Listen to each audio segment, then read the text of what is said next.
Regional Planning Council YouTube website. We are asking everybody to please stay muted during the presentation. I will be here the whole time. I will be watching the chat room, so please feel free to use that function if you'd like to ask a question, and I will have time for Q&A at different points in the presentation. I think that's all of the housekeeping things I have. Thank you so much for attending this afternoon. And I'm going to turn it over to Chris Dodson from Syracuse University and take it away. Thank you. Thanks, Jason, and thanks for everyone who's participating in this session this afternoon. I wanted to provide some context for our speakers who will come later, excuse me, later in this session with a few slides. And we're going to try to keep this interactive for you too. So I've got a couple of questions after partway through some of these introductory slides. So this session is actually one of three for a project that we call Advancing Community Level Resilience to Lake Level Flooding, specifically in Wayne County, New York. That was our study area, was the shoreline in Wayne County. The funding for this program came from NOAA, federal agency, and we have all of our partners here listed below: Syracuse University, Cornell University, New York Sea Grant, the Environmental Finance Center, that's me, the Maxwell School at Syracuse University, and Gliese, another NOAA program, the Great Lakes Integrated Science and Assessment Program. And of course, Wayne County Economic Development and Planning has been a partner since the beginning, even before the genesis of this project.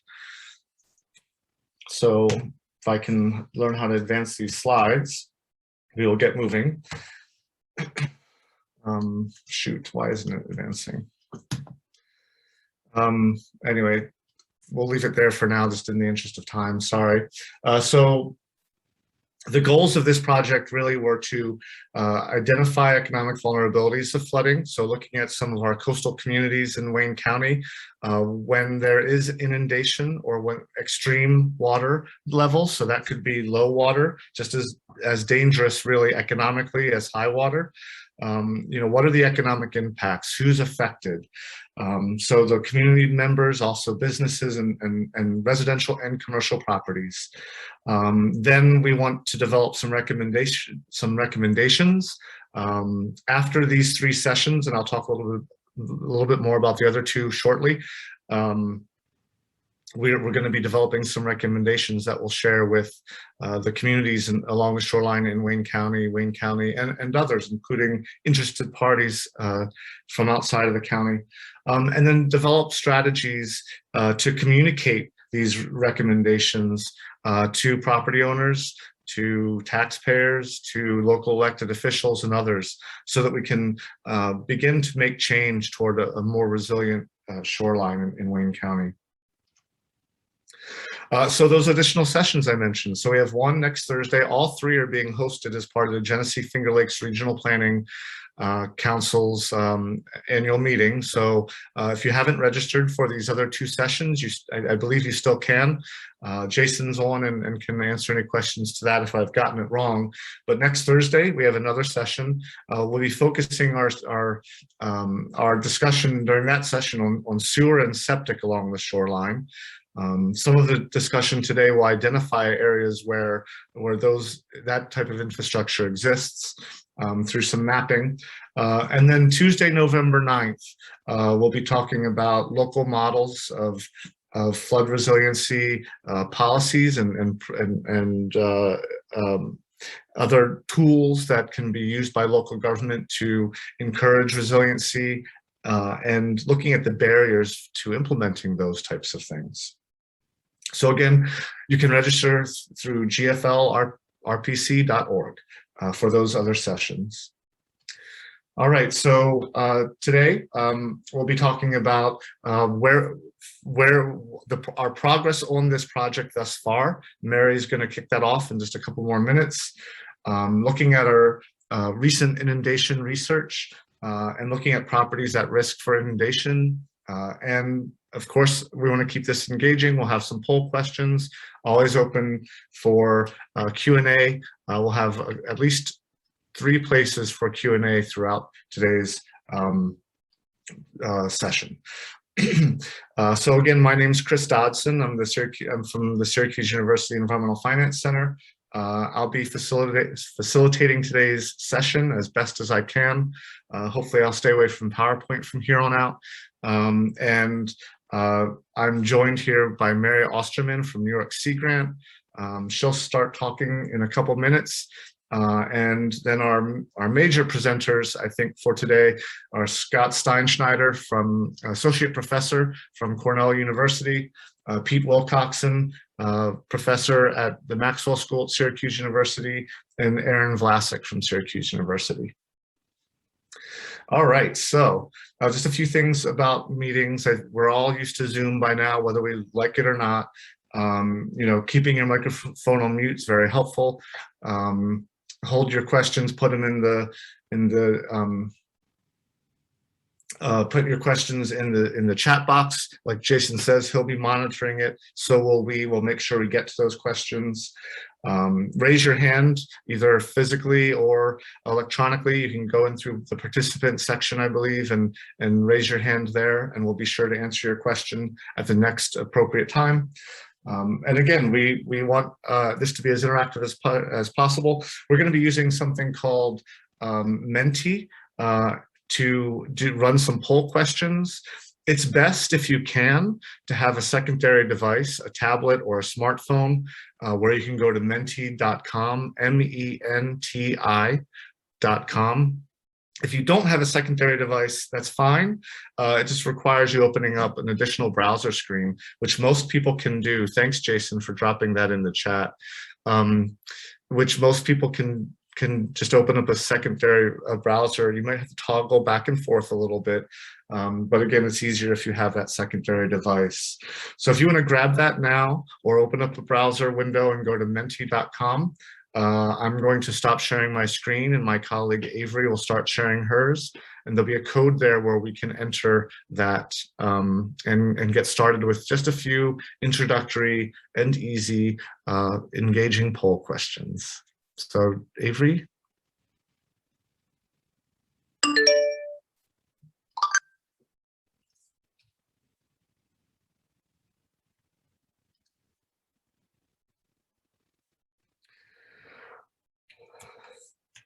You might be on mute, Avery. Okay, I just launched the presentation. Are you seeing everything okay? Yes. All right, so we can give people a few minutes to enter the code at the top of the screen.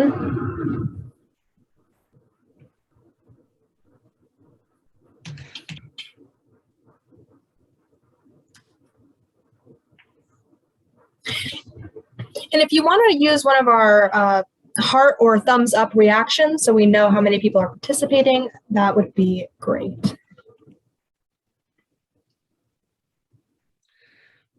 The code is also in chat if it's easier for you to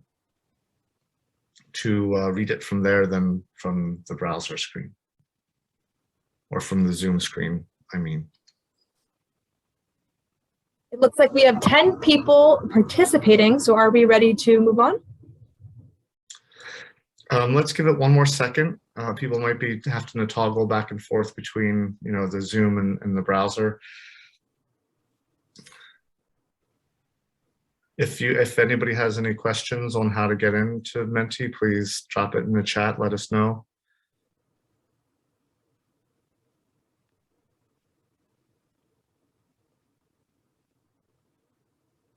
I'd say it's probably good to get started then. We've got, looks like 14 or 15 folks. That's most of us.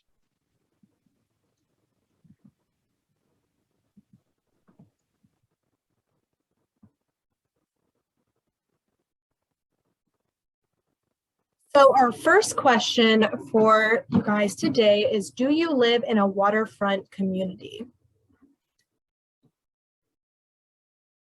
So it looks like we have about four who do, and move up to 5, and about 7 who do not. And it looks like everyone has responded. So we'll have a good portion of you who the information presented to you today should be rather relevant to your situations. So now moving to the next question. Do you own waterfront property?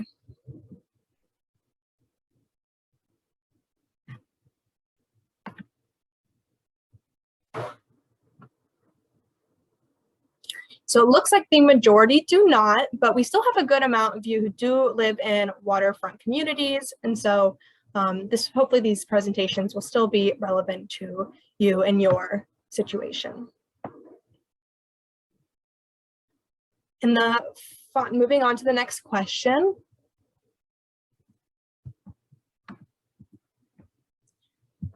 So in this one, we ask you to complete the following sentence. And this is broad intentionally. So however you feel how to best answer this question is totally fine. There are no wrong answers. So complete the following sentence. Extreme water levels are.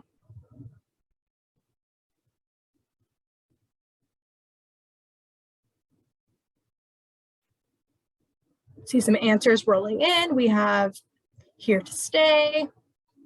Well, extreme water levels are becoming more frequent. They are challenging. They are on the rise and potentially dangerous to people and property.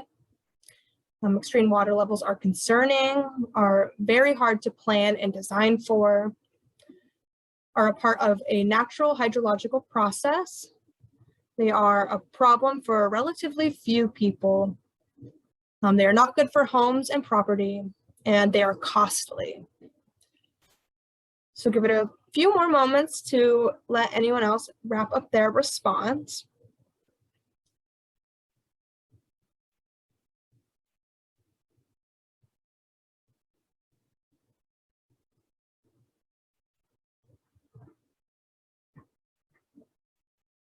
And if we have no more answers, then I think we can pass it back to Chris and Mary. So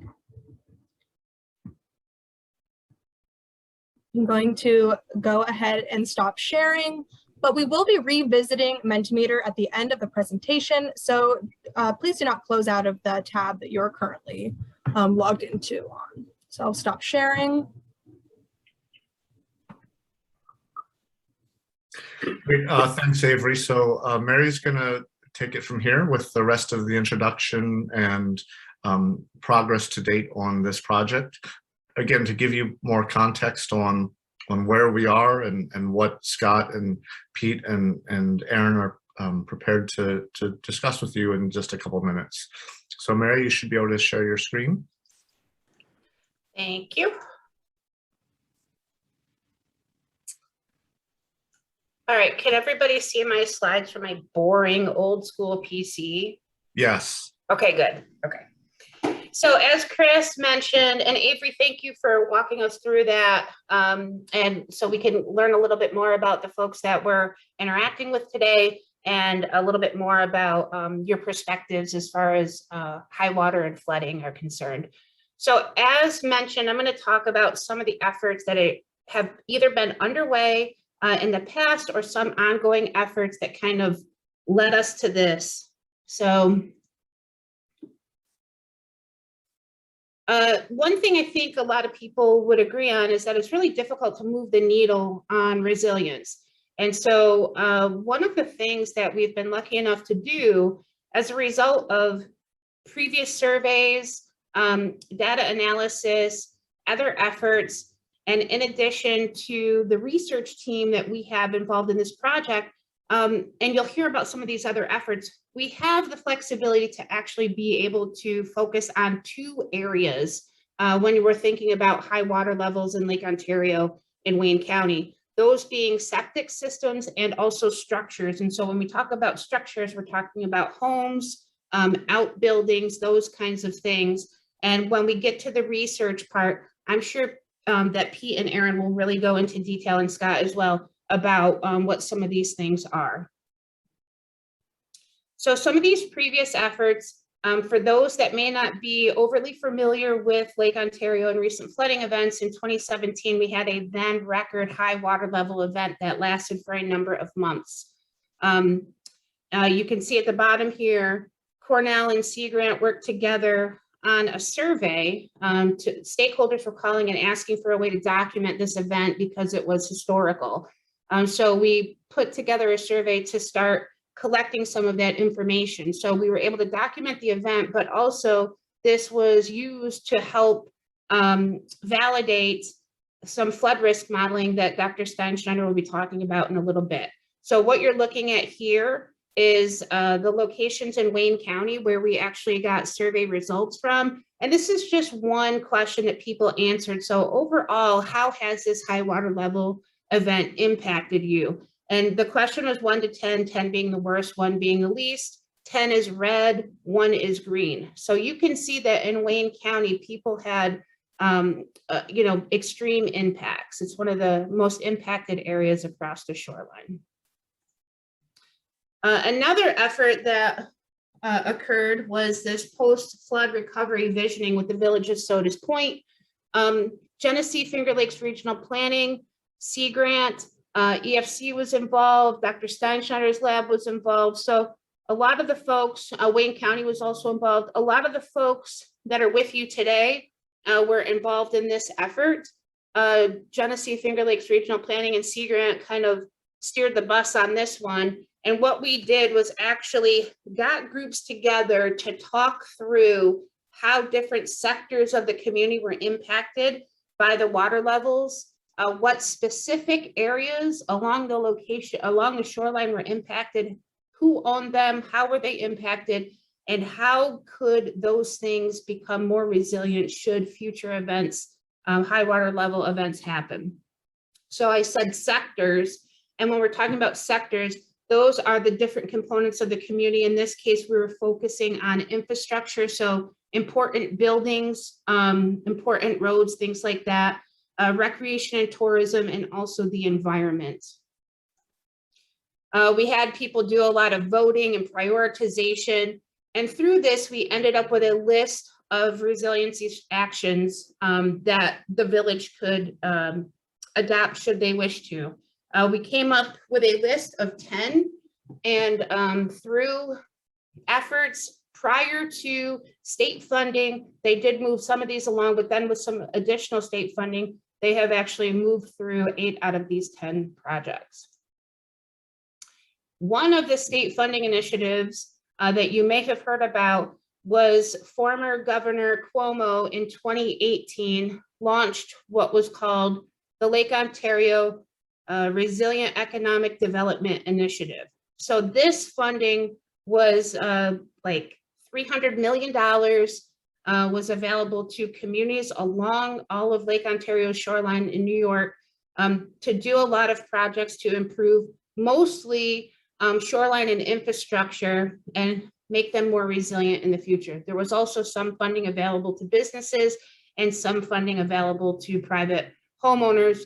And we can get into particulars if people have questions about that. What I wanted to point out, so there are these websites out there where you can see what all these projects are and look at the specific project profiles. So here you can see these are the Wayne County projects. Wayne County received $41 million, a little over $41 million in this READY funding. Out of that funding, $33 million was focused on projects that had something to do with erosion. And I mention this because it's part of why this project team is really focusing on inundation to structures, inundation to septic system, and less about the erosion.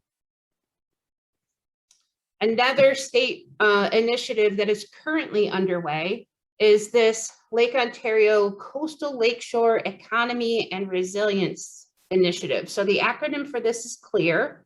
There are 5 regions across the state, and Wayne County is its own region. There is a website, you might be able to see it here on the bottom, but it's waynecountyclear.com. So this effort is a regional planning initiative that's underway and scheduled to be completed by the end of this calendar year. Department of State is leading this up, and hopefully at the end, the communities will have some project profiles that they can then look to implement. I'll show you a couple of things about this. And so a lot of what they're doing includes inundation, but also they are looking at erosion. So while we have these two efforts underway, both focused in Wayne County, they are different but complement each other, and we're doing that on purpose. So this Wayne County Clear, here's the website, and when we make these slides available, you can it's hyperlinked. I just wanted to point out a couple of ways that folks can get involved. So there is a project email list. So if this is of interest to you and you're not on their email list, please go to this website and click on this. And also their next public event is a virtual meeting Thursday, November 18th.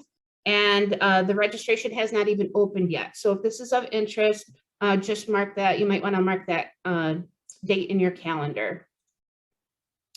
So now I'm going to shift gears a little bit and talk about some of what we've already done in this project. So as part of this project, we did some scenario planning that specifically focused on Lake Ontario and water levels, different water levels. And again, this was just focused on Wayne County shoreline. And this was done virtually over 3 days in the middle of July. So you might be asking, what is scenario planning? Basically, scenario planning is a way that you can look at plausible futures and taking into account various climate stressors. So climate stressors could be increased precipitation, more severe and frequent storm events, decreased ice. So a lot of these different things can go into these scenarios that you might want to configure. And the thing I like about scenario planning is that communities have the ability to be creative. So, think big about things that maybe they might not think are normally possible, but through a process like this, they might be able to find ways to make some of these things attainable. Chris mentioned Gliese, so the Great Lakes Integrated Sciences and Assessments team. That we used a Gliese approach for this scenario planning. There are a ton of different ways that you can scenario plan. And we had Gliese involved in the project. What they did, use their process. Typically it's in person. So what we did in July, it was the first time this was ever done virtually. We learned a lot of do's and don'ts about doing this virtually. But at the end, we still did get some really helpful outcomes, which are going to help drive some of this that we'll be doing over the next, 3-part series. So out of the scenario planning that we did in July, I've listed here, we had 4 breakout groups. And what the breakout groups were, they were given a scenario. I'm really simplifying this. They were given a scenario and then they added an additional event. So when you see this is the scenario. And this is the focus area. So I mentioned we had 2 focus areas: septic system, structure, scenario, and then this is the additional event. So what we were hoping that we would come out with are some goals and possible actions based on those 3 criteria for each of these groups. So the scenario that they were given, the additional event, and then also keeping in mind we have these focus areas. So you can see these goals that we have, they're big goals. And so the project team, then we went back and said, okay, how can we help move some of these things forward? And so what we're doing is providing this 3-part series as a way to start initiating that. But as Chris mentioned, this is not the end. So we'll talk more about that as we work through today and the other 2 sessions. So before we get into meeting and learning more about the research findings that our research portion of the team has been involved in, Chris, I'll kick it back to you. Great, thanks, Mary. So first of all, does anybody have any questions on anything that Mary or I have discussed? This is Jason from Genesee Finger Lakes. Mary, if you can, when you get a chance, I was just trying to find the you mentioned some of the flooding is on the Sea Grant website. If you could put the link in the chat room for that, that'd be fantastic. Thank you.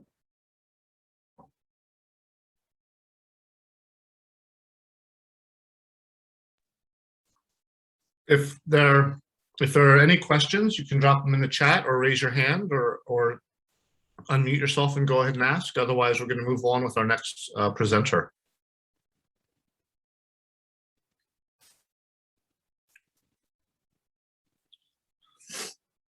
All right, well, I think in that case, Scott, you're up. So our next presenter is Dr. Scott Steinschneider, Associate Professor in Biological and Environmental Engineering at Cornell University. Thanks, Chris. Everyone, can you see the screen? Yep. Okay. Yeah, hi, everyone. So my name is Scott Steinschneider. I'm an assistant professor at Cornell. And what I want to talk about to you today is a local flood risk model that we have developed for the shoreline of Lake Ontario, and in this particular case, applied it to the shoreline of Wayne County. And I want to keep this to 20 minutes to sort of be brief and have time for questions. And so what I'm going to do is I'm not going to go into so much of the technical detail of the modeling we actually did, but rather what I'd like to do is frame a little bit why we would want a flood risk model in the first place, what it could be used for, and to try and put it into context of a lot of the other data and models that are out there and that have been sort of being put out there recently, to try and highlight sort of added value from this project and to put it into context. So that's sort of the goal. Okay, so I figured what I would start with is a basic question of, why are we doing this anyway? What good is a flood risk model to begin with? And initially what I would say, at least through my own personal experience, chatting with folks up along the shoreline, residents and municipal officials living along the shoreline or even close to it, they generally know which areas are at higher and lower risk of flooding. They've lived this, and if they've been living there the last few years, they've definitely lived through a lot of extreme flooding. So they have a sense of that. And so what really is the value of a flood risk model to begin with? What I would argue is that having a model of flood risk along the shoreline and localize the different parts of the shoreline, what it really allows is to facilitate a systematic approach to community-led flood resiliency. Because what it lets us do is to both quantify and organize that flood risk information in a way that can be tailored for improved decision-making processes. So having this information in and of itself, is not going to solve flooding problems, but it can be used as a tool to facilitate better decision-making and help organize better decision-making. So that's really what we're going for here. Now, there's a lot of flood risk information that you can get out there. And so I want to sort of go through, what information is out there and then what are we doing in this project in terms of inundation modeling and so where the added value is. And I thought a decent place to start would be actually looking at what I think is relatively well known or at least seen flood risk information, and that's the information that comes from FEMA. So FEMA has been for a very, very long time putting out flood insurance rate maps. So these are the flood mapping tools that are used to set insurance rates for the federal flood insurance program.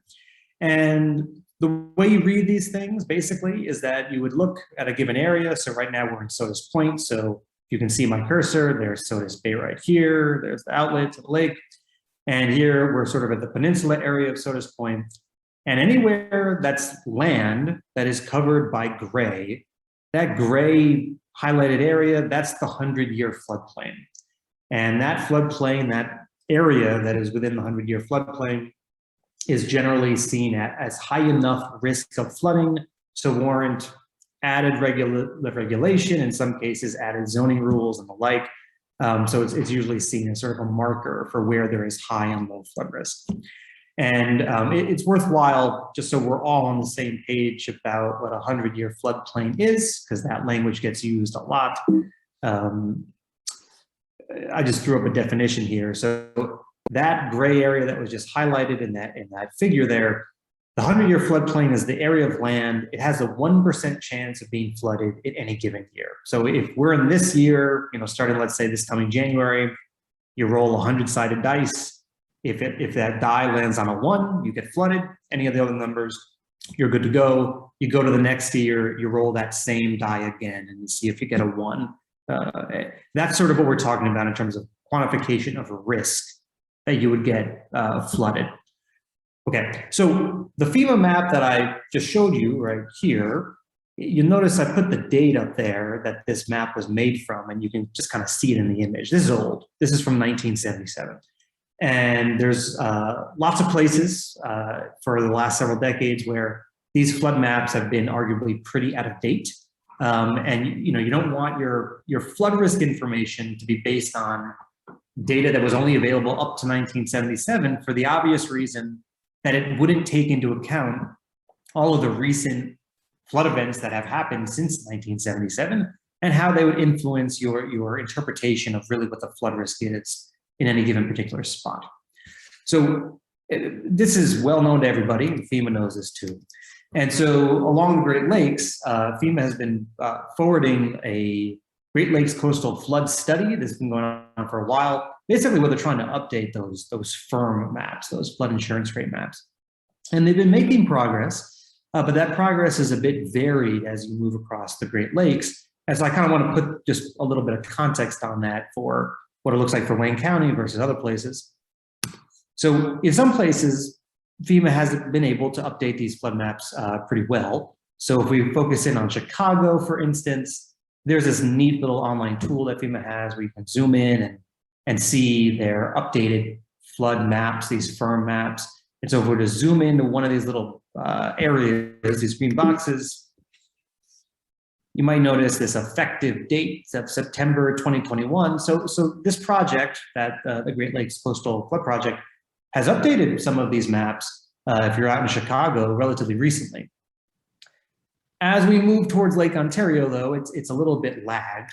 So I'll start in Rochester, where if I zoom in, right, one of these areas where if we zoomed in here, you'd see one of those flood maps, and you look at the effective date here, it's 2008.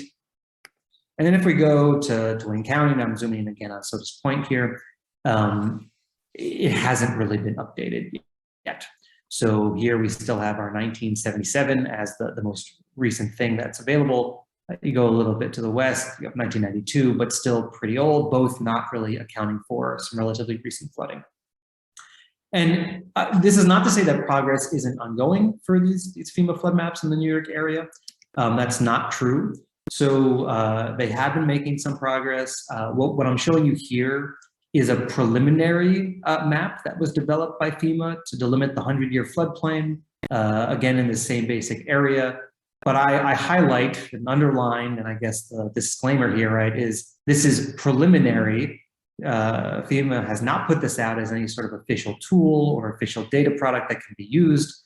We found it online and are showing it to you here to just make the point that there is some progress being made, but we have yet to actually have a product that can be used with more recent information. And this was produced in 2017, prior to the very recent major flooding events that have occurred. So it would likely need to be updated again. So why go over all that sort of background?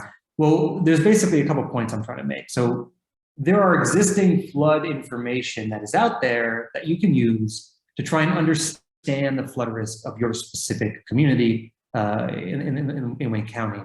And there are some pros to using some of the existing information. So for instance, there's some pros to using these FEMA firm maps as a way to guide your quantification of flood risk. Probably the biggest one is that they are official and they are a well-known product, and that carries a lot of weight. And in addition, to their credit, a lot of these products incorporate some very sophisticated modeling, particularly some really good modeling on wave behavior that is difficult to do. But there are also some cons to these products, which I would then argue makes space for, and we will then try and fill that gap, of some things, pieces of information that would be useful to complement. So specifically, these FEMA firm maps and some other products, as more recent products as well, they're based on historical water level data. And there are two downsides to that. Number one, all of the existing historical water level data on Lake Ontario, except the last 3 or 4 years now, is basically has been manifest under the old management plan of the Moses Saunders Dam up on the St. Lawrence River. And as many are well aware, that management plan has changed, and that would have some influence on the flood risk going forward. In addition, and arguably more importantly, the Great Lakes go through these really crazy cycles of high and low water levels that last really long periods of time. And depending on the data set you're using, historically, you only have 50 or 100 years of data, which sounds like a lot, but it's actually not that much when you have very long cycles of high and low water. So if you want to really understand flood risk, there are other strategies to sort of extrapolate a little bit more what is a plausible range of water levels that you should be planning for. In addition, I'll make just 2 other points. One, some of these FEMA maps, they really show you certain floodplains, like the 100-year floodplain and the 500-year floodplain, and then you would sort of use that as your understanding of where is at risk and where is not at risk. But that can be a bit limiting. You know, you can imagine if you're in a community and you're trying to do community-based planning for flood risk, if there are structures, homes, property that is in the 20 or 30-year floodplain, i.e. they're gonna get flooded a whole lot more frequently, you might take one strategy to try and handle those areas and a very different strategy for trying to handle areas that were in the 100-year floodplain, which are gonna get flooded much less frequently than the ones in the 30-year floodplain. So it's useful to have a bit more fine detail or granularity to this information, which we are going to try and produce. And then finally, you know, FEMA has to go through a process to put out some of this information. It takes time, which is understandable, but major floods have happened very recently, and some products need to be in place that are as good as they can be because decisions are happening now and have been happening for exactly how to improve resiliency. And so we're also trying to fill sort of that gap. So with that said, I want to just go over at a very high level some of the modeling we've done, again, without going into too much detail on it for the sake of time and interest. But basically, the product that, or the flood model that we've created has really 4 parts to it, or 3 parts to it, I suppose. One is we try to have a good quantification of water supply scenarios that could enter the Great Lakes. That includes the upper lakes and then how that propagates down into Lake Ontario. Number 2, we have to quantify how water level management on Lake Ontario would take those water supplies in and sort of mitigate them or change them into the water levels that you see along the lake. And then in addition to sort of the static water levels on the lake, sort of averaged across all of Lake Ontario, locally, you have to worry about wind events and what that would produce in terms of surge or other sort of like high frequency water level variability like that. And all of that is really going to define local flood risks. So I'm going to show some work sort of going through all of these pieces. I'll note that this work that I'm showing you was published relatively recently in Journal of Great Lakes Research. So if you're interested, I'm happy to share that publication. But I'll sort of walk through this in a couple steps. So first, one of the main things you have to think about when trying to understand flood risk along Lake Ontario and modeling it is you need to know something about the water entering Lake Ontario. And so that's actually, it's complicated because water can come from lots of different places or a few different places. And there's other factors that matter in terms of the water levels you see on Lake Ontario. So specifically, we need to know how to spell Lake Erie, first of all. We need to know the outflows from Lake Erie into Lake Ontario. We need to know how water and the amount of water that will enter Lake Ontario from its own drainage basin. This is sometimes called net basin supply. This includes runoff into the lake, precipitation directly onto the lake, and evaporation off the lake. In addition, though, some other things that are very important is you need to actually know something about river flows through the Ottawa River. And you need to know that not because that water enters Lake Ontario and influences the water levels there directly, but rather the management system on the lake is looking at flood risk downstream as well as flood risk upstream when it makes release decisions. And so you need to have information about what's entering from the Ottawa River to the St. Lawrence River, because it's going to influence the water levels at Montreal, which is a key management trigger point for the management plan of the lake. And in addition to that, so is ice conditions on the St. Lawrence River. It's going to influence what management can do. And so we need to account for all of these things in our modeling framework. And we have a few data sets on that. We have a historical data set on that, but we also have what I'll term a stochastic data set on that, which are like really long sequences of plausible scenarios for all of these different variables. And again, this is to help us model what plausibly could happen to lake levels on Lake Ontario that is consistent with historical behavior we've seen, but might extrapolate beyond it in a realistic way. So we develop these other water supply scenarios to help us do that. Once we have those water supply scenarios, we then have to sort of understand what water level management will do to that. And so folks living up on the lakeshore are well familiar, I'm sure, with Plan 2014, which is the relatively new management plan for the Moses Saunders Dam here. I will say basically that at the Cornell team, we have a model of Plan 2014. So it encodes how the dam will operate under different conditions to change water levels on Lake Ontario. And so we have that embedded into our modeling framework. And most importantly, sort of how this management plan operates will influence the static water levels on the lake. And when I say static water levels on the lake, I sort of mean like the lake-wide average levels. That's what the dam has control over. And so I want to give you a sense of sort of when we take those water supply scenarios and we pass it through that management plan, the types of water levels, peak water levels that you can expect. And so this is a figure of that. I actually took this from a 2014 report that was showing this management plan. And all this is really showing is, there's a few things, but I'll just highlight. For every year that we have data for in 101 years of record, from 1900 forward, what you're looking at is the water level in meters or feet across the year, and you can see they usually peak in May and June for each individual year. And so we can look up and we can look and say, okay, how high does the water levels usually get after being managed by this management plan? And so we can say, okay, that's useful information from a flood risk perspective. Now, one thing I'll note is that the historical range delimited here, that's shown here in meters and feet. Now, this was all done, this little analysis here was done prior to the 2017 and 2019 floods.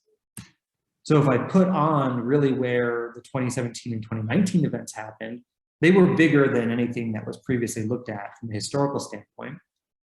However, those big flood events, 2017 and 2019, they are actually lower than some of the largest events that one could plausibly expect under a stochastic set of water supplies that are physically possible for the lake, for the Great Lakes Basin. So what I'm trying to do here is just give a little context about sort of the range of water levels that really could possibly happen, and how we can use, and I'm going to try and get to how we can use that to understand flood risk. So everything I just showed right there was really focused on static levels, average levels across the lake. But if you're at a particular location on the lake, somewhere on the Wayne County shoreline, for instance, you also have to worry about wind events, for instance, that happen on top of those static water levels. And so we need a modeling scheme for that. And so we have a way of dealing with that in our modeling framework. We try and quantify surge based on hourly data that has been collected across many gauges. We're really focusing in this area, and there are 2 long-term gauges available for us to use for this modeling. And what I'm going to show, I won't go into much detail here. I'll just say the following thing. If we're trying to model the magnitude of these surge events, it's tricky. So we need to sort of somehow probabilistically model them. And what I'm showing you here is a bunch of different models we can pick that look like they're fitting our data well. But what we really care about are the largest surge events. And what I'm trying to highlight here is that if we want to model those largest events well, we just have to be really careful about the types of models we use to do that.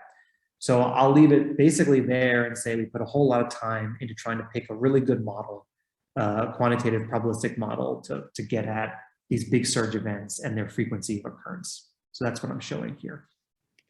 Okay, so once we have all that done, that modeling framework, what does it produce? And this is sort of the punchline, this is the end. It produces a quantification of flood risk or total still water levels for the Wayne County shoreline.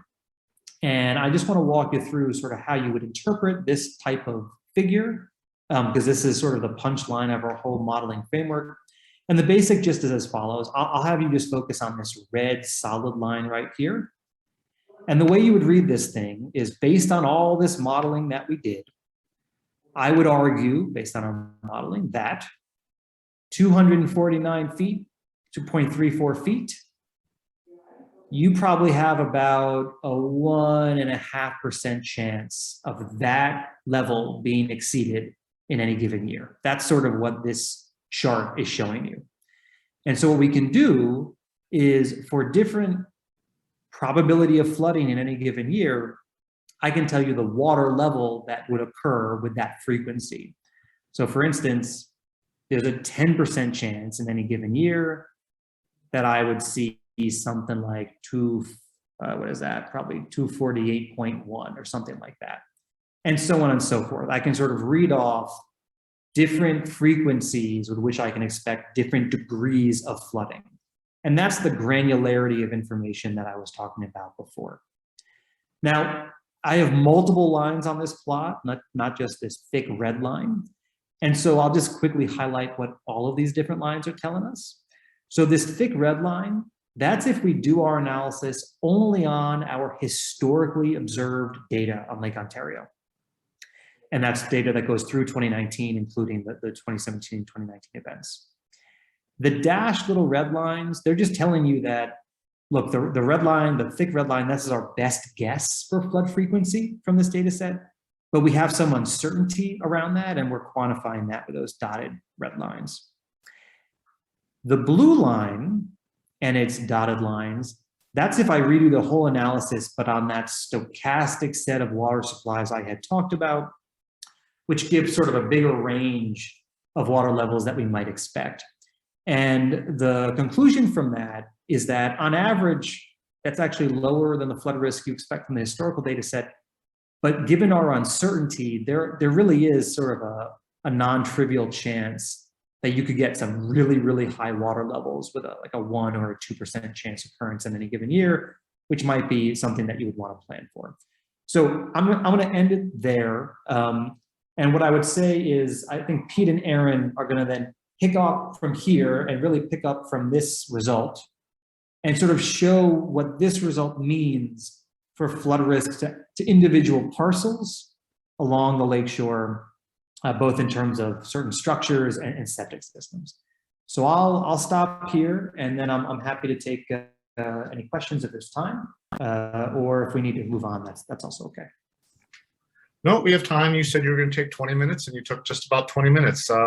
We have a few minutes, maybe while you guys transition slides, unless you're, okay, I wasn't sure if you're using the same slide deck, but if folks have questions, we've got a couple minutes right now to take some. And again, drop them in the chat, raise your electronic or physical hand, or just unmute yourself and let us know.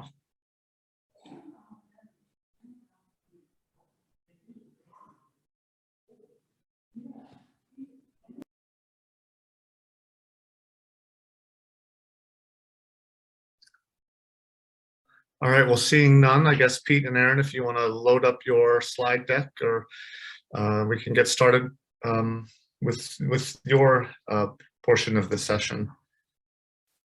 And while that's loading, I just want to reintroduce them. We've got Dr. Pete Wilcoxon, who's a professor of public administration and international affairs at the Maxwell School, Syracuse University, and Derek Vlasic, research fellow in environmental policy in the Center for Environmental Policy and Administration, of which Pete is the director, also in the Maxwell School at Syracuse University. All right, so take it away, guys. Okay, all right. Thanks a lot, Chris, and thanks very much, Scott. So I'm going to take you through the first of a two-part presentation. I'll describe the basic approach that we've been using for assessing the vulnerability of structures and septic systems to flood risk, and show you some broad results for the county. And then I'll turn things over to Aaron, who will dive into the details and present results by municipality and down to the parcel level. And we'll also introduce you to a tool that you can use on your own for browsing through our results. So to do the analysis, we started by collecting data from 4 different sources. We have parcel data on the boundaries of individual tax parcels, which we were kindly given by the county, by Wayne County. We combined that with the county's data on building footprints, the perimeters of all the buildings in the county. And then we combined that with LiDAR data from FEMA, which provides very high resolution information about the elevation of the surface in the county down to 1 square meter.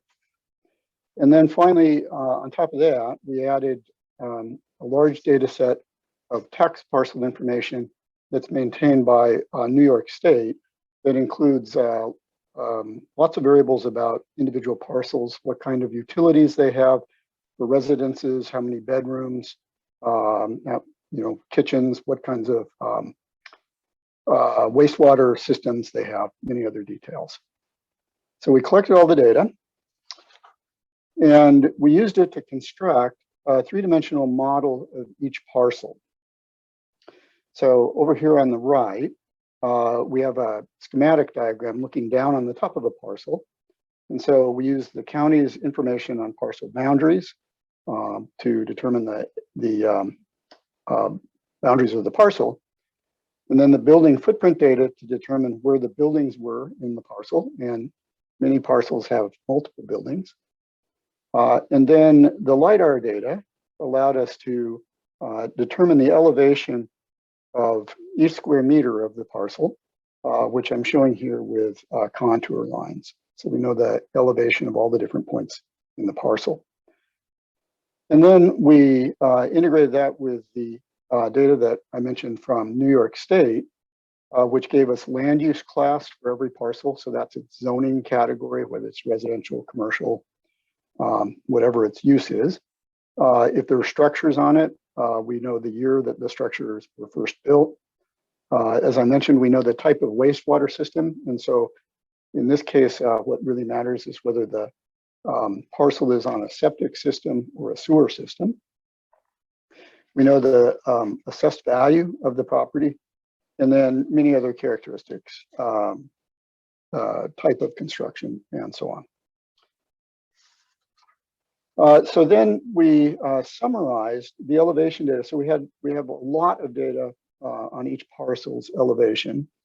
And to summarize that, we calculated 3 elevation values for each parcel. So this is the same schematic diagram up in the corner. And this shows the side view of the parcel. And here's the small building and the bigger building. And for each parcel, we determined the minimum elevation of the parcel, and then the minimum elevation of the lowest building on the parcel, and the minimum elevation of the largest building on the parcel. And obviously, if a parcel has only 1 building, the elevation of the minimum of the smallest, the elevation of the lowest building and the largest building would be the same. So that gave us 3 key numbers for aspects of the parcel that are potentially at risk from flooding. So the next thing we did was we used Scott's work to determine 3 probabilities for each parcel. So we took his curve that he just showed that indicates flood risk for each elevation, and we applied that to the 3 elevations that we had for each parcel.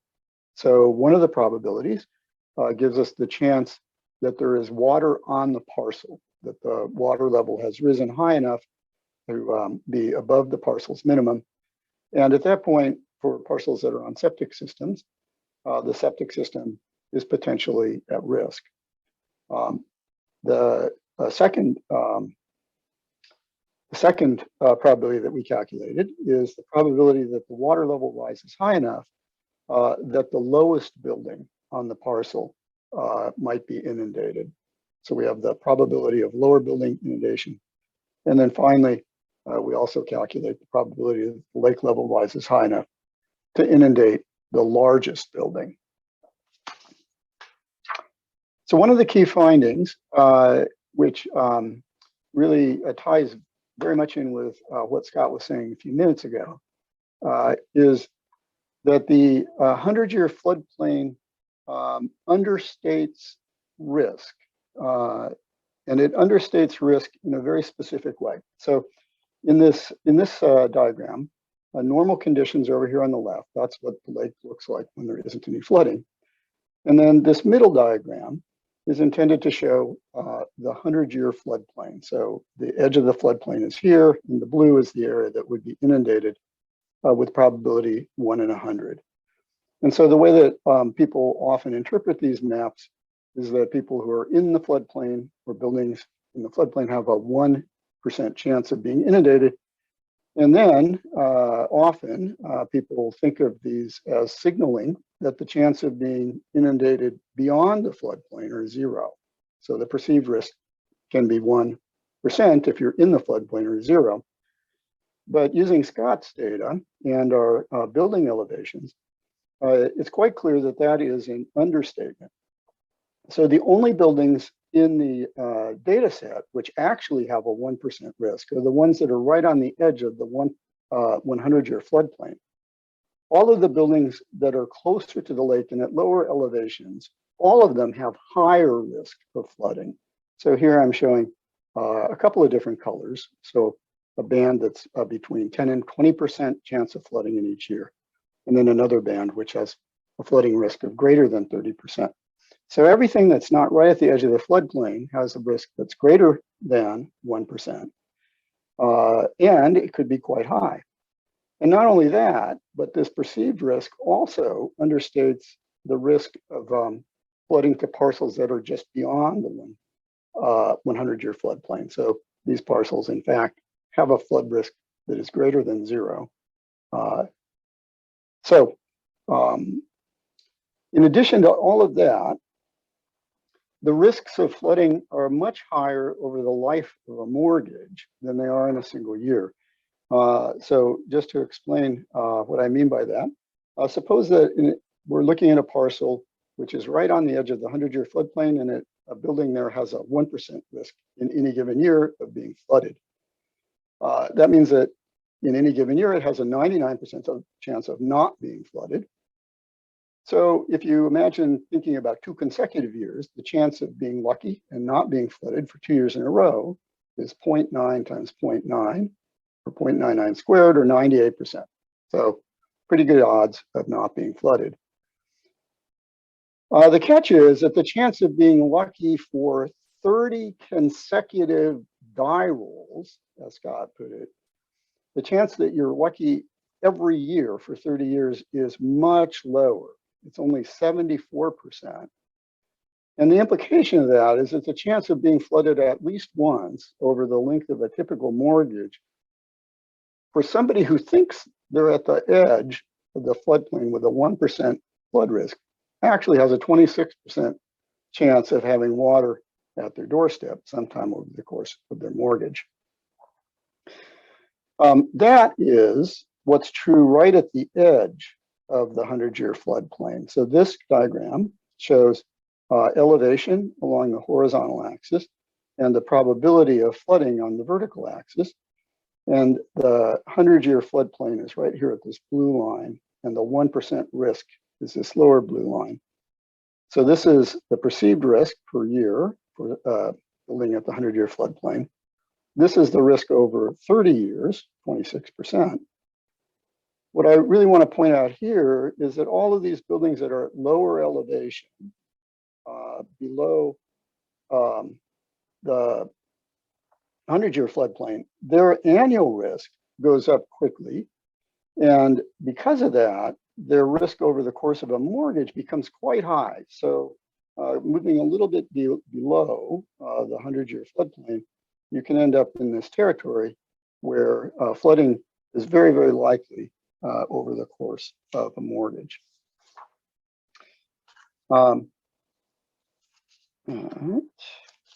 So this diagram just zooms in for a moment on 3 example parcels. So these are actual parcels that we pulled out of the data set to give you some idea about the risk that they face. So this is a parcel with a building that's right at the 100-year floodplain at the edge of it. And so the house, or the largest structure there, has a 1% risk in any given year of being flooded. And as we talked about, a 26% risk of being flooded at least once during its lifetime. This particular parcel has actually has a quite high risk of flooding over its 30-year mortgage, of having the septic system be at risk over a 30-year mortgage, 50% chance, and a 2% chance in any given year of flooding.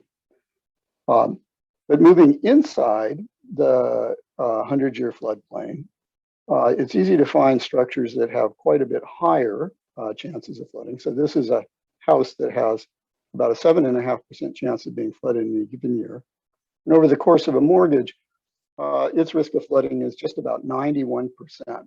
So this house quite likely to have at least one flooding event over the life of a mortgage. Over here, this is just a diagram to quickly show you what life looks like for someone who is at the 500-year floodplain, or a 0.2% annual risk. So 0.2% to a lot of people looks minuscule, but that's a 6% chance over the life of a mortgage. And this particular house has a lot of low-lying ground in the parcel. And so even though the building is high enough not to be at risk, its septic system is at fairly significant risk over the course of a mortgage. We've done quite a bit of analysis looking at the county level, trying to understand what kinds of buildings are at risk, where they're, Aaron's going to talk about where they're located, but just to give you a feel for what sorts of buildings are at different points in the floodplain. This diagram, or this page, shows 2 diagrams. On the left is median building age by risk range, and on the right is median building value by risk range. And what we're showing here are 5 different risk ranges. The one at the bottom, so that's the lowest elevation, are the properties that have a risk, an annual risk of flooding in this left diagram that's more than 30%. Range B here is properties that have a 10 to 30% range chance of flooding. C is 1 to 10% chance of flooding. So the 100-year floodplain includes all of these properties. And an interesting thing you can see here is that the higher risk locations were built more recently.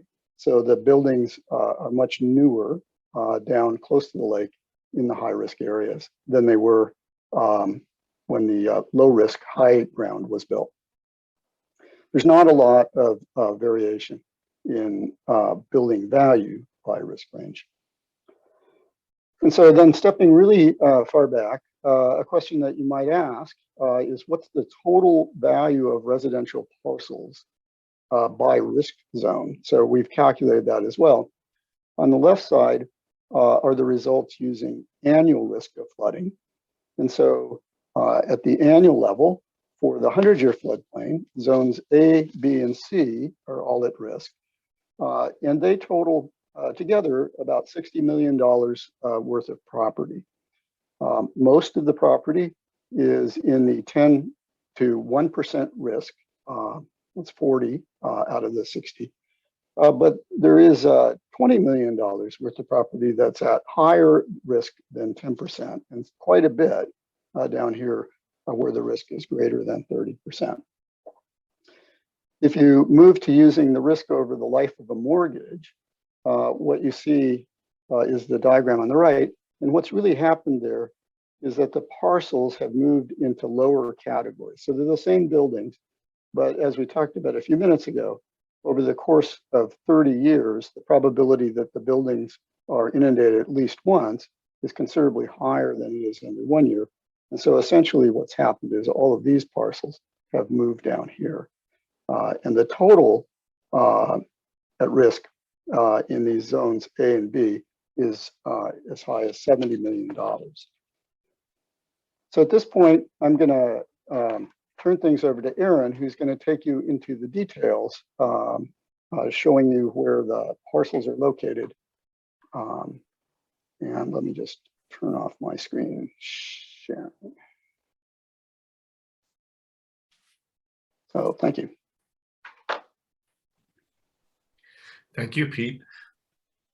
Any quick questions while Aaron loads up his presentation?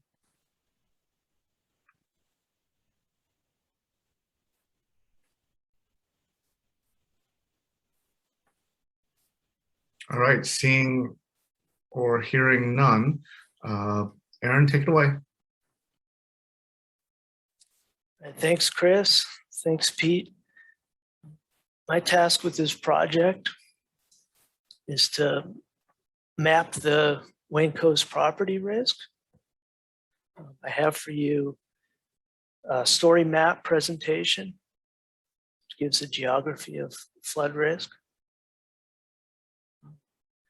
To provide a clear picture of the different problem types, the property problem types and their locations by municipality, I've chosen one cutoff elevation.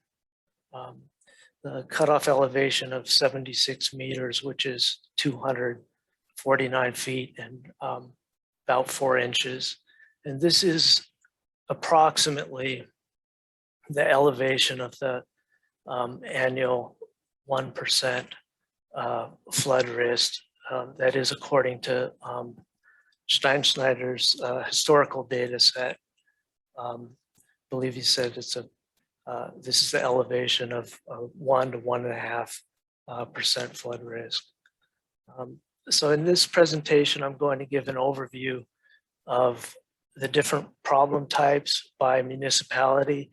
And then at the end, I'll provide a quick demo of this online tool that Pete mentioned. It's a Tableau site that allows you to delve into the specific characteristics of the parcels, buildings, their elevations, and flood probabilities. Now, I know Pete described in some detail the data sources and the methods that we've used. So I will not repeat that information here, but for documentation purposes, I have it posted for later reference.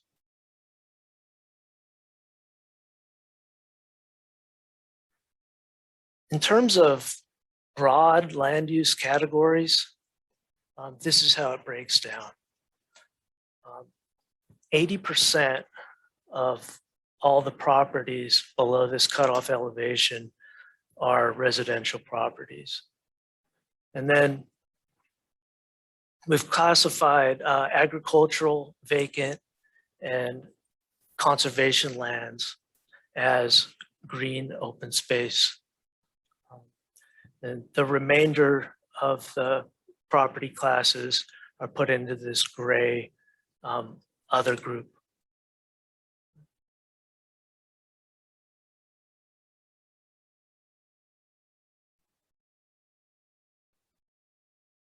We can take, there we go. We can take a quick tour of the Wayne Coast from the west side to the east side to give you kind of an on the ground feel for what these properties look like within the gray and the green classes. And on the west side in the town of Ontario, we have here the nuclear power plant. This is a LiDAR profile of the containment structure for the reactor. Classified as public surfaces in the gray class. Next well, in the town of Williamson, we have some agricultural land. They're primarily apple orchards in this area. This is in the green class. And then next door,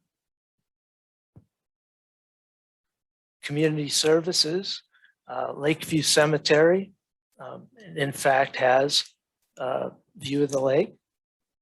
This is in the gray class.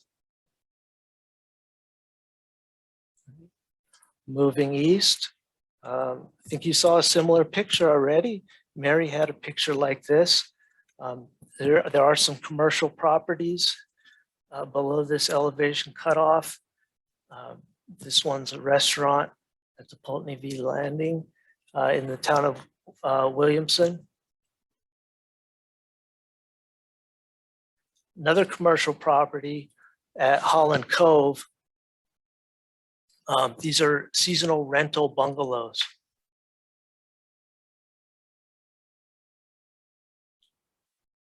Now this is nominally a state park, right? That's what it's called, but it's not classified accordingly. It's classified as entertainment and a camp, and it's managed by the town of Sodas. So if it were classified as state park, we would expect it in the green class, such as this state park I'm sure you're familiar with, Chimney Bluffs. This is in fact owned and operated by New York State and classified as such, the town of Huron. And then the final example here, Lakeshore Marshes. There are a few of these. This one's from the Black Creek unit in the town of Wolcott, classified as wetlands conservation area. Because the green properties appear to be at a minimal risk, if any, I don't think we'd say that the Lakeshore Marshes are at risk. And the gray categories, they're relatively few, and also they're strikingly different from one another. The remainder of this presentation focuses on residential, right? Residential property below 249. Now this property risk matrix explains the type of property problems that we're looking at, and it explains their classification and color scheme. So you have a collection of parcel IDs. A parcel ID is going into class 1 if the land is below 249, it's not on septic, it doesn't have a house below 249. Parcel ID is going into class 2 if the land is below 249, it's on a septic, but there's not a house that's below 249. Property's going into class 3 if the land is below 249, it's not on a septic, but there is a house that's below 249. So I think you get the picture. It goes into class 4 if everything's below 249. The land is, it's on a septic, and there is a house that's also below. So what this is sort of an elaborate legend of these classes here. The size of this circle, say one for each coastal municipality, represents the total number of parcel IDs that are at risk in that municipality, whereas the size of the pizza pie shows the number of parcel IDs in that class relative to the other classes in that municipality. Now, in terms of the distribution of individual properties within each municipality, I have an inventory. And again, starting on the west side with the town of Ontario, class 1 is the primary problem type, that is land only, whereas class 2 is a close second. 142 properties total that are at risk. 42% of these are on septic, no houses at risk in Ontario. Moving east, the town of Williamson, similar number of total properties at risk, now 143 versus 142. But here the outstanding class is class 2 because 73% of the total are on septic. Now we have an affected house.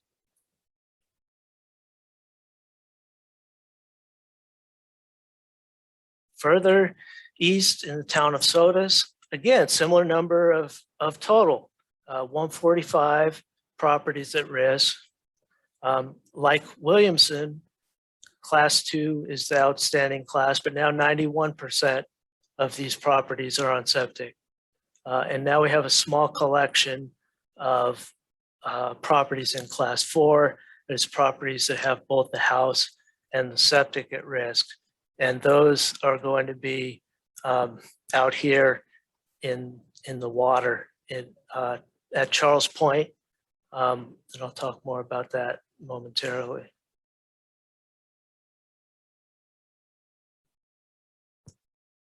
Sodus Point, here we have over twice as many at-risk properties as any municipality to the west.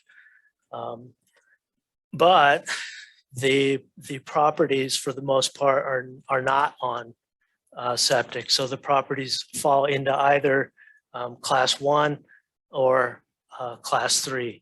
58% of the total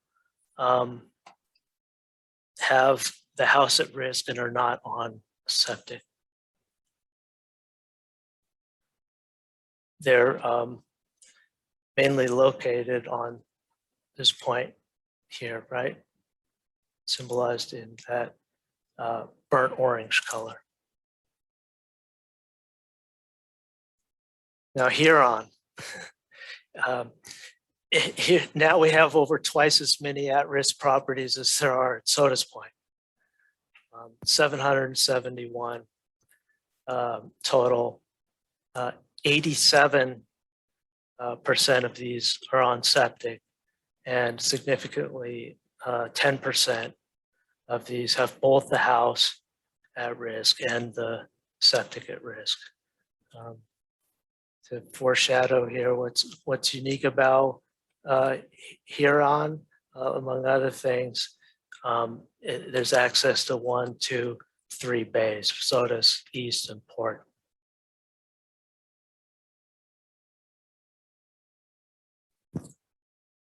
Finally, Wolcott has 377 properties at risk.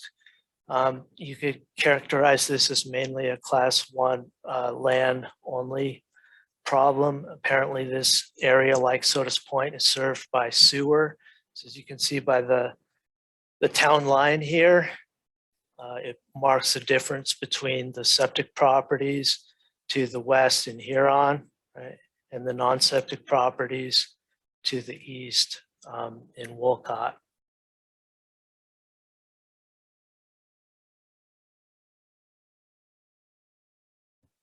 And so the trend here is that there are concentrations of at-risk residential properties along the bays.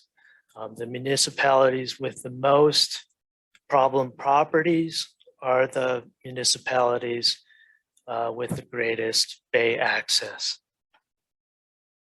And so Sodus Point, again, this gives you kind of down-to-earth perspective.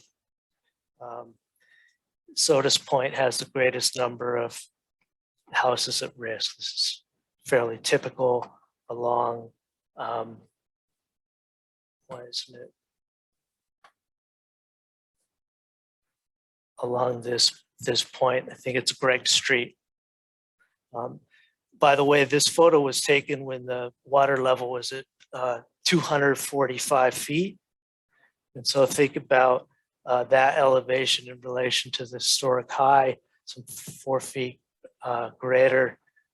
there would have been, a need for these sandbags here. I would guess these haven't been moved in a couple years. Excuse me, Aaron, this is Jason. We just Yeah. had a question about the 4 classes that you're showing. Could you just review those 4 again, please? Sure.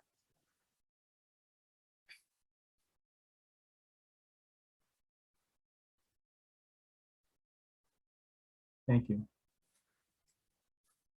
I think that this chart here is self-explanatory. Take a moment and let it sink in, right? Right, yeah. No, that's very helpful. Thank you.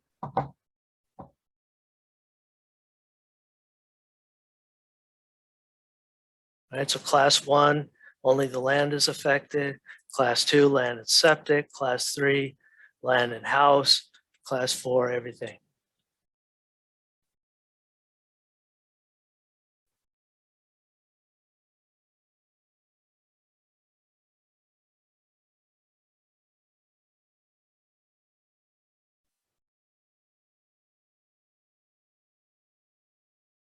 By the way, this is now published online for you. So consider it yours. You can entertain yourself for hours.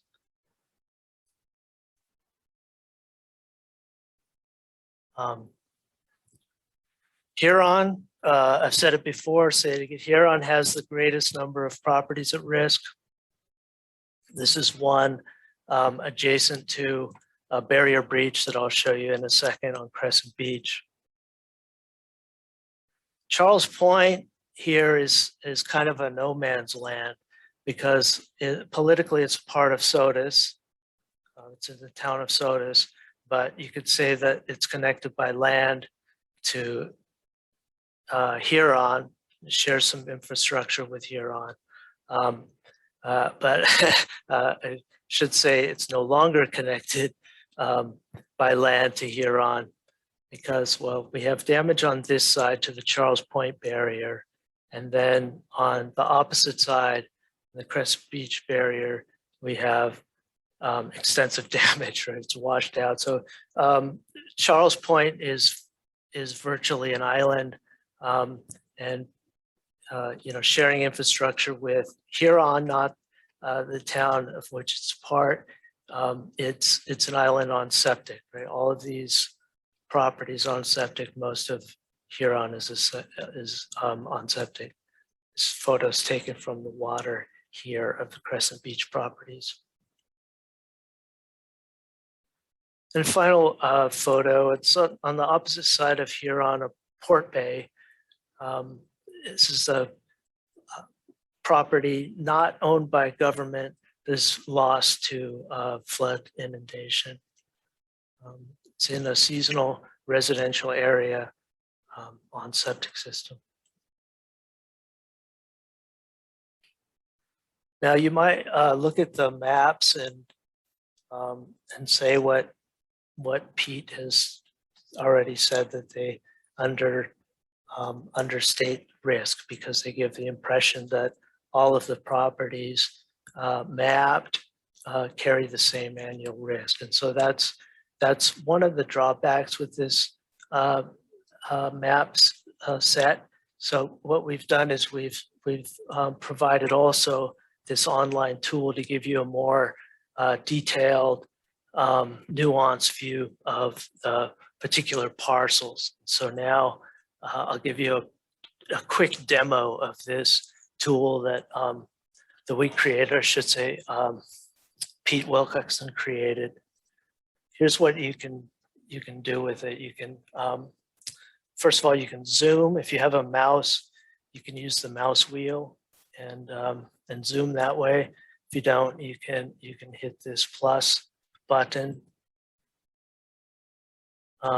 If you need to pan like I do now, go here and use this pan function.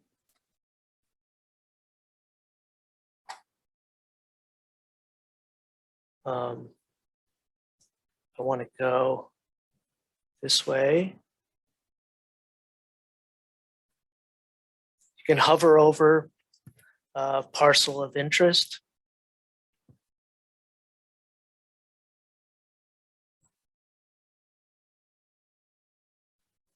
This is the Charles Point picture that I photographed. In the town of Sodus, like I said, you can see the property class. This is a seasonal property. That's what 260 means. You have the value, number of buildings, the year of construction, shows that it's on a septic system. You have the minimum elevation of the parcel, 244 feet. You have the minimum elevation of the lowest building, which in this case happens to be the same as the minimum elevation of the parcel. So I would guess that this lowest building is a boathouse like the one in the picture, right? And then you have the minimum elevation of the largest building, which is presumably the house. That is a few feet higher than either the parcel elevation or the lowest building elevation. And this house, presumably the house, carries an annual risk of 15% flooding, but over the course of the 30-year mortgage, flooding in this case practically guaranteed, right, 99%. So you can do that with any parcels you're interested in. If you're interested in open parcels, right, there's the agricultural vacant conservation lands. You can look at those to get out of those. Click it again. Say I'm interested in the residential land use. Do that. If I'm interested in certain municipality, say Huron, I can filter for that.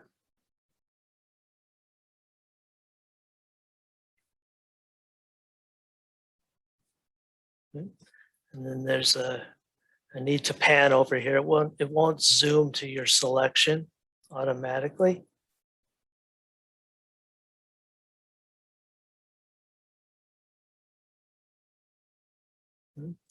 I want to know, where are the residential properties in Huron that are not on septic? Okay, so I'm going to select no, filter for those. Oh, look at that, right? There are a few, because most of them are on septic. How many are not on septic? Well, hover over this, shows 25 are not on septic, right? Given these filters. What is the value of these properties? Hover over here, 6,200,000 and something.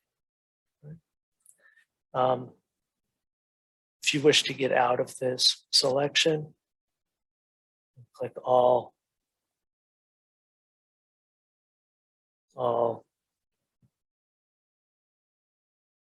and residential land use. And if I wish to go back to my original scale, select the home button. And that's that. I'm ready for another inquiry. So like the story map, this is now published online and available to you. If not already, it will be available to you to use indefinitely.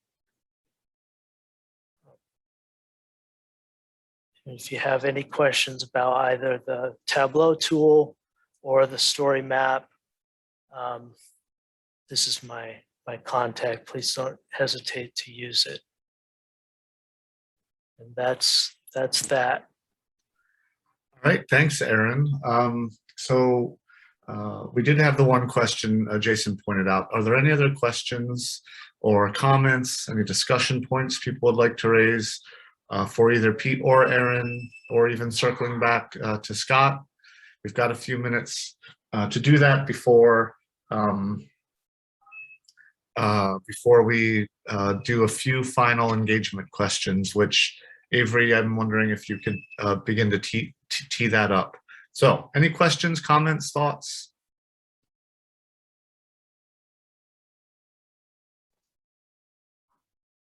Aaron, I don't know if you saw it in the chat, but Tess suggested putting a link to the story map in the chat.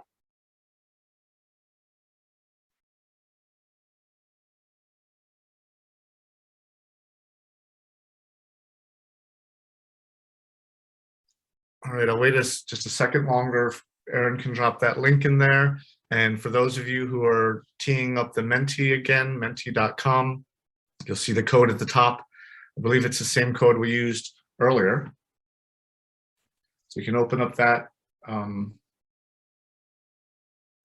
We do actually have a question about the speaker's thoughts on what actions help make the shoreline more resilient. So I think that's a good question. I'll leave it open to, you know, one or all of you to provide your opinion. What do you guys think? Sure, I'm happy to jump in there.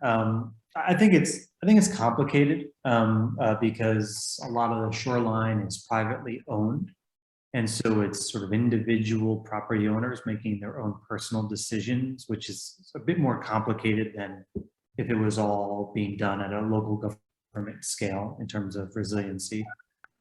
I think there's a few things that could be useful through other conversations that I and some others on the team have had in another project. You know, a lot of what seems to limit real action from being taken is funding limitations, number one, so lack of money. And number two, you know, even when funding can be made available through certain programs, let's say through the state or the federal government, it's difficult for individual towns to participate in those programs because it's hard to administer them. There's sort of capacity issues at the local level of how to try and use some of this flood risk information that we have here and engage with it through a program that can secure funding to sort of invest in projects. And so I think coordination, regional coordination could probably help a good amount. I think that's probably complicated, but trying to sort of share or pool resources across municipalities, for instance, to fund certain staff that can help administer certain programs that would sort of open up access to funding. I think that's one idea. Certainly revising zoning could be another, but I know it's complicated and it could conflict with other needs of a community, such as tax base. And so that one, you know, I think there are some questions or some solutions that are trickier or stickier to navigate. But I do think regional coordination could be a useful one in terms of pooling resources to try and go after funds for projects.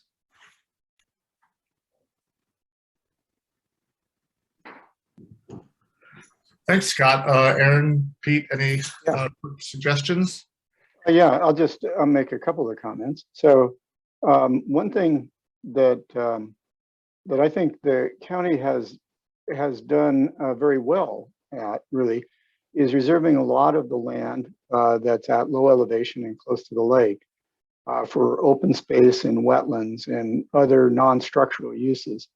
So if you look at some of the maps that Aaron was showing, lots of the area that is along the coast is green, and that really reduces the county's vulnerability substantially. So that's actually a very good step that's already been taken. Another thing that we've talked about a lot on the project is that quite a lot of the vulnerability that we see is in septic systems that may overflow or back up during a flood event. And so a thing that would make the shoreline more resilient there is to do what Soda's Point has actually already done, which is to start expanding sewer connections that would increase the resilience of the shoreline quite a bit. And then I think it's worth underlining what Scott mentioned, which is that zoning or building codes that encourage people to build a slightly higher than they have been. You know, if you think back to one of the slides that I put up, a lot of the newer buildings have been built at a very low elevation in the most at-risk area. Moving those buildings up, or having built them just a foot or two higher would have reduced their flood risk a lot. So proactively encouraging people to build a little bit higher on their lots would be a very good step. I'll stop there. Thanks, Pete. Anything, Aaron, you want to follow up on, or?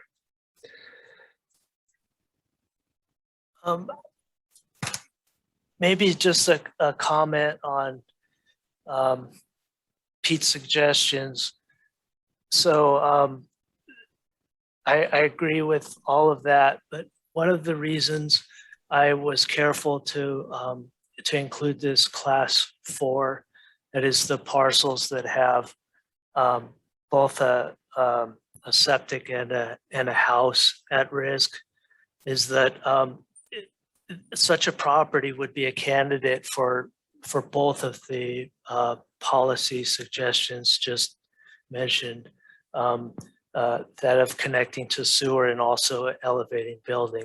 And it's questionable whether, you know, you'd want to connect to sewer where you also want to elevate the building, or just to add that note. But in principle, I'd like to hear from, you know, from community residents and planners as to, you know, how they value these properties that are in my view at risk. Yeah. So we lost a bit of your audio there from where you said you'd like to hear from. Okay, sorry. My general attitude on the topic is I'd like to hear from community residents and planners as to, you know, how they value the properties that, in my view, are at risk, and what they would like to see done about those properties. Aura, you have a question or a comment?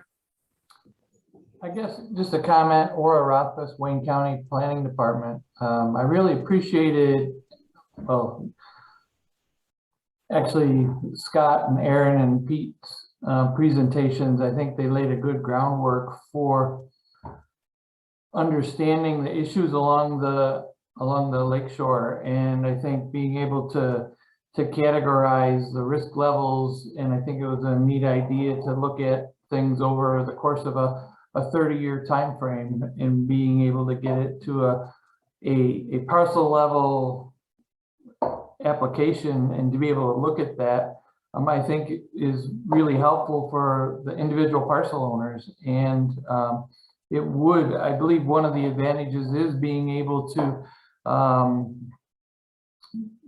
if there's a need to be able to aggregate the number of parcels that have this level of risk, this level of need for funding to make their parcels more resilient, I think. So anyway, I just really appreciated everything that went into this, these presentations. Thank you. Thanks, Aura. That's good to hear. I mean, as we've been moving through this project, I consider you both a partner and a client in a way. So I thank you for your comment. Any other comments or questions from folks? And I do take Aaron's point about hearing from the property owners, and, you know, and us, the project team, providing through some of these tools resources for property owners to make decisions about their investment or continued investment along the shoreline.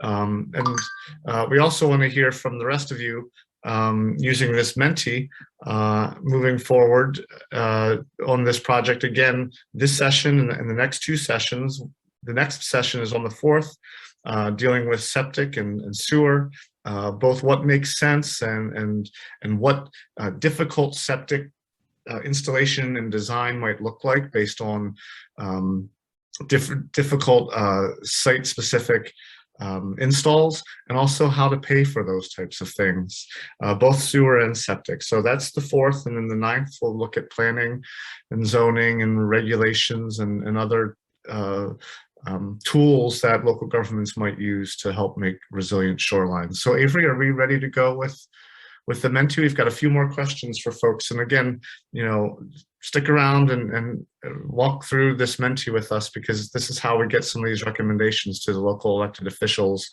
And for those of you who may not be in Wayne County, you know, these types, our recommendations may apply to other shoreline communities along Lake Ontario and some of the other lakes in upstate New York. So are we ready, Avery?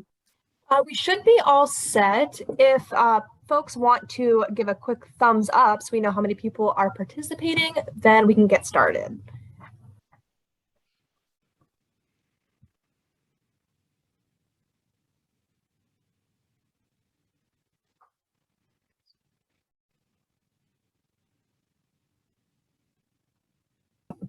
Let me know when you want to start, Chris.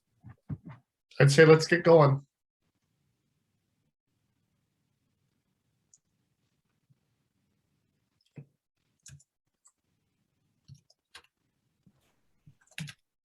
So the first question here is a word cloud question. So based on the information presented to you in this workshop today, in 1 to 2 words, how do you feel about the future of the Lake Ontario shoreline?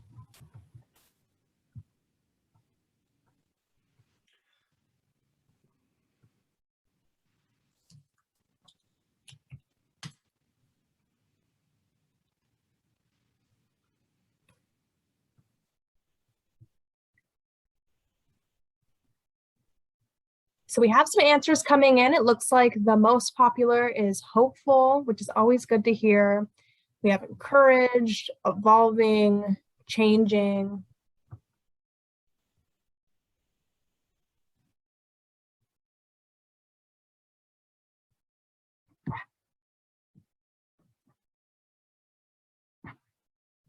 Can and will adapt.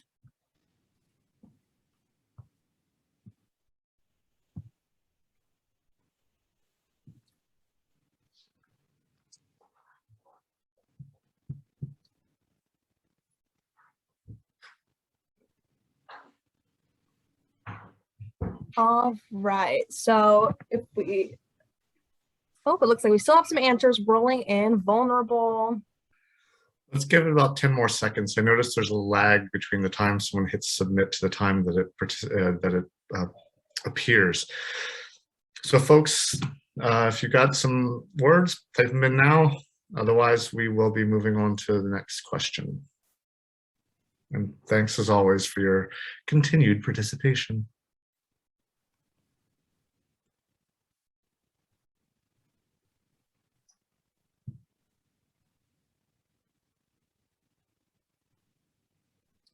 All right, Avery, let's go to the next question.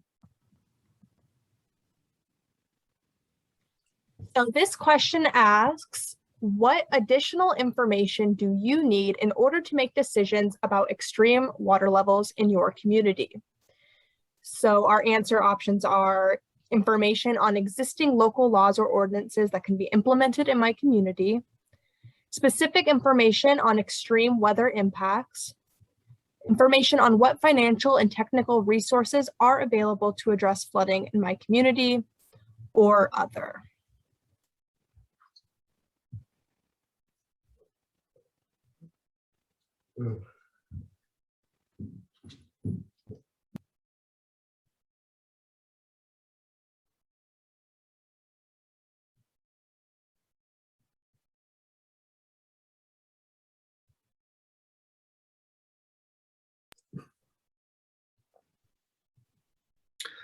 All right, looks like the voting has slowed or stopped. Looks like nearly half of the folks are interested in financial and technical resources. I think in some ways we have shown you some of the technical resources today through the tools that Pete and Aaron and the data that Scott's created. And the financial piece we'll be touching on next session. And I have to say, every time we do this, the financial piece is always the one that that lures people out, because you may have a good idea in mind, but it's hard to figure out sometimes how to implement them based on limited financial resources. So there are at least a couple people who clicked on other. I'm wondering if you brave souls are confident enough to unmute yourself and maybe share with us what those other resources might be that you could use. It would be helpful for us moving forward with this project as well. Or drop it into the chat if you don't want to verbalize it.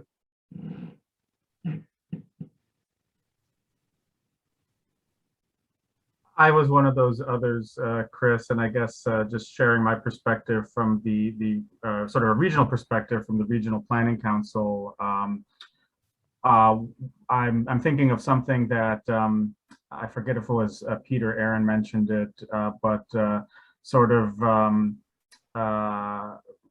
regional cooperation and being able to access funding at a, because individual municipalities don't necessarily have the capacity to administer funds that are sometimes available. And this sort of falls under the information on financial and technical resources, but I guess I was just thinking more specifically that, what county, regional, or state level entities can do to, facilitate that sort of thing for towns and villages that don't necessarily have full-time staff to be able to do that. That is a good point. I mean, in our work, we often find that one of the biggest challenges is the capacity to either apply for funding, identify and apply for funding, and if and when they get that funding, manage the grant or the loan.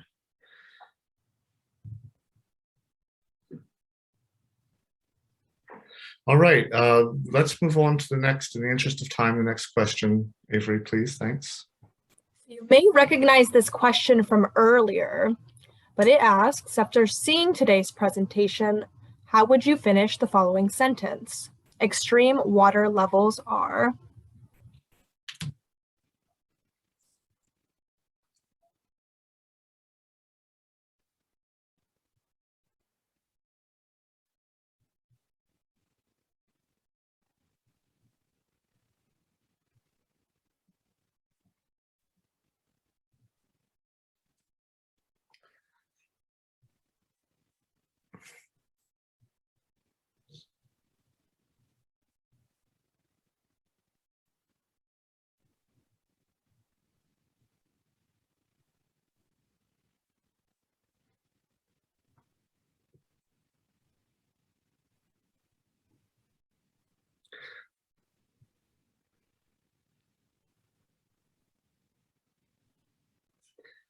All right, let's give it about 10 more seconds so folks can finish up their comments and drop them in. I appreciate the comment about easier to evaluate with these tools. Means we've, as a project team, collectively have delivered something that is going to help folks.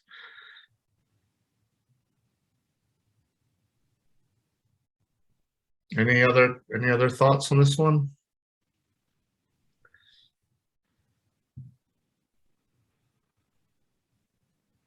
All right, let's move on to the next question, Avery.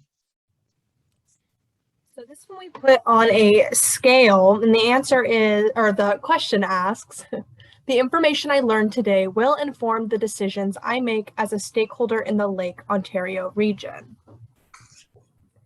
And we understand that all of you may not be stakeholders in the Lake Ontario region, but we still encourage you to participate.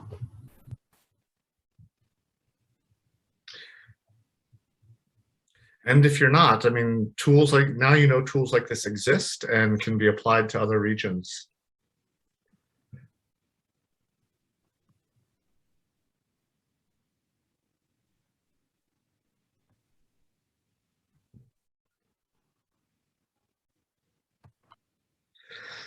All right, let's give it a couple more seconds for other folks to vote.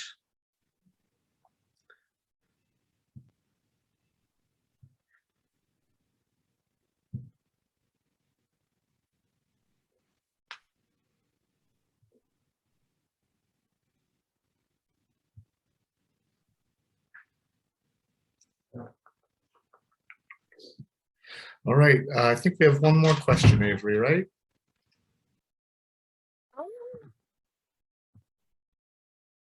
There might be two more. Okay. I can't remember for sure, but this could be the last. So after seeing the presentation today, what actions do you think would make your community more resilient? And actually, I think you're right, Chris. I think this is the last one.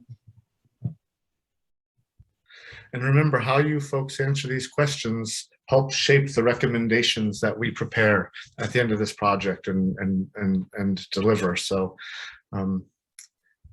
your thoughtful participation is helpful.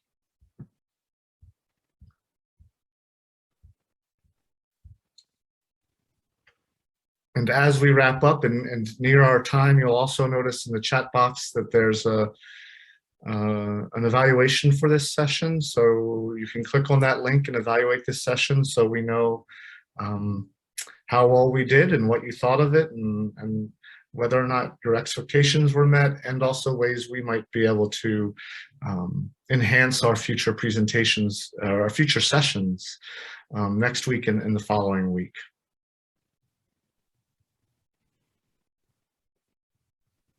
We've got answers coming in.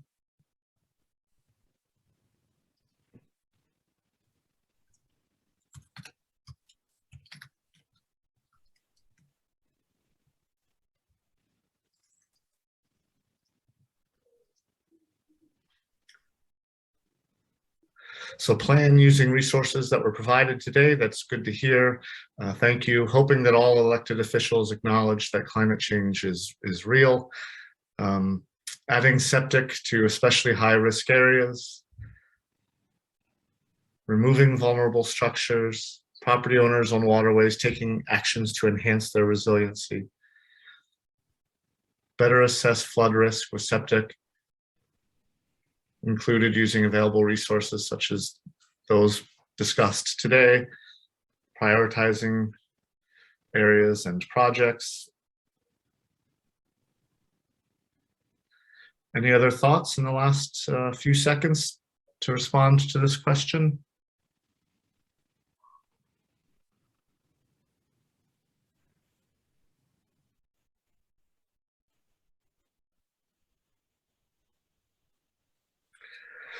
All right, well, that is our last question.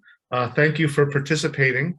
Are there any final comments or thoughts, any questions anybody might have before we adjourn? Well, thanks again, everybody, for sticking along for our session today. Thanks to Jason for hosting us and the Genesee Finger Lakes Regional Planning Council. I am sure we would not have reached many of you without it. Thanks, Mark, for your compliment in the chat. Remember, everyone else, take that link out of the chat and evaluate this session for us so it can make future engagements better. I want to thank Pete and Aaron and Scott for their presentations today and for being such dutiful project partners. And to the EFC team, Sea Grant and Cornell University and Syracuse folks, thank you all. And thanks to all the participants. Where I sit in Syracuse, the sun's out. You can see the shadow through my blind on my face. So enjoy the rest of this sunny afternoon. And we'll talk to you all hopefully next week at our second session. Good afternoon.